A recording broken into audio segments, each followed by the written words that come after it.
তাওবার প্রথম শর্ত হচ্ছে অনুতপ্ত হওয়া, আর নাদাব অনুতপ্ত হওয়া। আপনি তাওবা করবেন, আমরা তো তাওবা করি গালের মধ্যে এটার নাম তাওবা। তাওবার প্রথম তাওবার শর্ত হচ্ছে চারটা। কয়টা? চারটা শর্ত তাওবার। তার মধ্যে প্রথম শর্ত হচ্ছে আন-নাদাব, অনুতপ্ত হওয়া, নিজের ভুল স্বীকার করে ভুলের জন্য লজ্জিত হওয়া। কেমন লজ্জিত হইতে হবে দেখেন, আদম আলাইহিস সালাতু ওয়াস সালামের দিকে তাকান। ভুল করছে মাত্র একটা। কয়টা? একটা ভুল করছে। এই একটা ভুল করার কারণে আল্লাহ তাআলা তাকে জান্নাত থেকে বের করে দিয়েছে। আপনি চিন্তা করেন, যদি এই একটা ভুলের জন্য যদি আদমের উপরে আল্লাহ তাআলা এইরকম শাস্তি প্রয়োগ করেন, আমাদের প্রতিটা ভুলের জন্য যদি আল্লাহ আমাদের উপর শাস্তি আরোপ করতেন, আমাদের অবস্থাটা কেমন হতো? আদম তো শুধু আল্লাহ নিষেধ করছে যে লা তাকরাবা হাযিহিস শাজারা, গাছের কাছে যাইও না। আল্লাহ তাআলার এই নিষেধটাই আদম আলাইহিস সালাতু ওয়াস সালাম ভঙ্গ করেছেন। কিন্তু আমরা তো প্রতিনিয়ত কত শত আল্লাহ আদেশ নিষেধ ভঙ্গ করি না। যদি আল্লাহ তাআলা এইভাবে শাস্তি দিতেন, তাহলে আমাদের নাম নিশানা এই দুনিয়াতে থাকতো না। একটা ভুল করছে। কয়টা? একটা। কাঁদছেন কয় বছর? 300 বছর।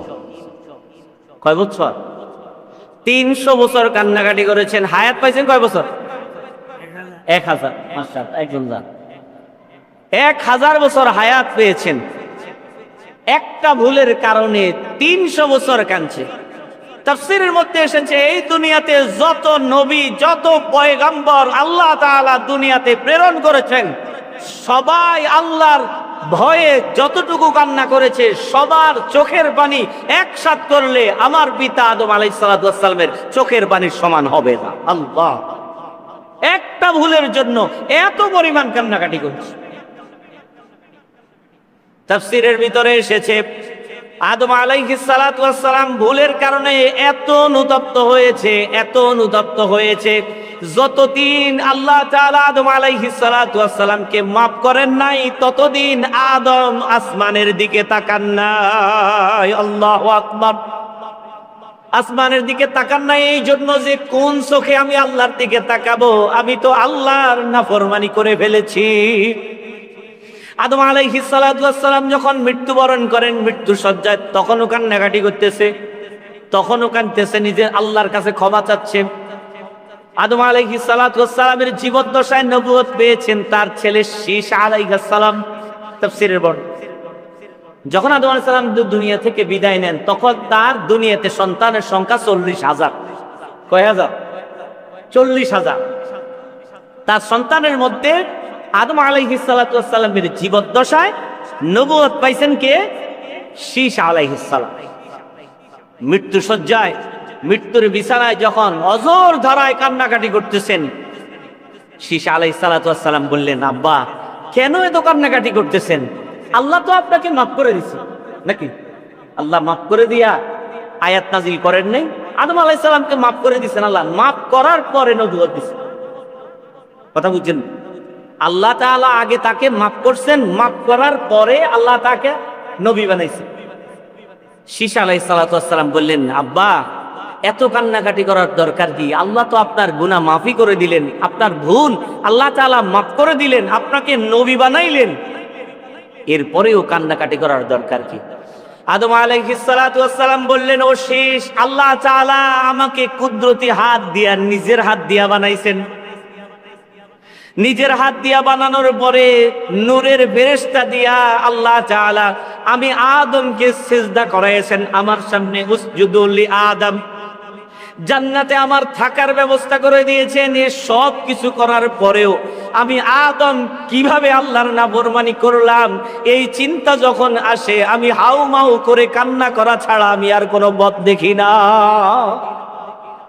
আপনি একটা কথা চিন্তা করেন, কি পরিমাণ অনুতপ্ত হওয়ার দরকার। একটা ভুলের কারণে আদম আলাইহিস সালাতু ওয়াস সালাম কাঁদতে কাঁদতে দুনিয়াতে আসছেন, আবার কাঁদতে কাঁদতে দুনিয়া থেকে বিদায় নিছেন। ভুল কয়টা? একটা ভুল। কাঁদতে কাঁদতে দুনিয়াতে আসছেন, সেই কাঁদতে কাঁদতে দুনিয়া থেকে বিদায় নিলেন একটা ভুলের কারণে। আল্লাহ তাআলা তওবা কবুল করেছেন, এরপরেও কান্নাকাটি করেছেন যে আল্লাহ আমাকে এত কিছু এত সম্মান দান করলেন, ও আল্লামা আদামাল আসমা কুল্লাহা, কুল কায়নাতের সকল জ্ঞান আল্লাহ আমাকে দিলেন, আমাকে নিজ হাতে বানালেন, নূরের ফেরেশতা দিয়ে আমাকে সিজদা করালেন, আমি কিভাবে যে আল্লাহর নাফরমানি করলাম। আপনি আদমের সন্তান, আমি আদমের সন্তান। এখন আমি যদি একবারের জন্য চিন্তা করি আল্লাহ তাআলা আমাকে এত যত্ন করে বানালেন, এত সুন্দর অবয়ব দিলেন, এত সুন্দর একটা শরীর দিলেন, আল্লাহ চাইলে কি আমাকে আপনাকে মায়ের পেট থেকে জন্মন্ধ প্রতিবন্ধী করে হাত নাইওয়ালা পা নাইওয়ালা করে দুনিয়াতে পাঠাইতে পারতেন না? কথা বলেন, পারতেন কি না? আর অন্য সব রোগ মানুষের মতো দুরারোগ্য ব্যাধি দিয়া আল্লাহ তাআলা আমাকে মা আপনাকে কি বিছানার মধ্যে কষ্ট দিতে পারতেন না? এত সুস্থ সবল শরীর দেওয়ার পরেও, সুন্দর রিজিকের ব্যবস্থা করার পরেও, এত সুযোগ সুবিধা, এত নাজ নেয়ামত দেওয়ার পরেও কিভাবে আমরা আল্লাহর নাফরমানি করি বলেন? আদম আলাইহিস সালাতু ওয়াস সালাম তো কান্না করতে করতে দুনিয়াতে আসলেন, আবার কান্না করতে করতে দুনিয়া থেকে বিদায় নিলেন। একটা ভুলের কারণে আমার আপনার আমলনামায় হাজারো ভুল, লক্ষ ভুল, কোটি ভুল, ভুলের কোনো অভাব নাই। কতটুকু কান্না আমরা আল্লাহর দরবারে করেছি, কতবার আল্লাহর দরবারে মাফ চেয়েছি। তওবার প্রথম শর্ত হচ্ছে অনুতপ্ত হওয়া, আল্লাহর দরবারে মাফ চাওয়া যে আল্লাহ তাআলা যেন মাফ করে দেন।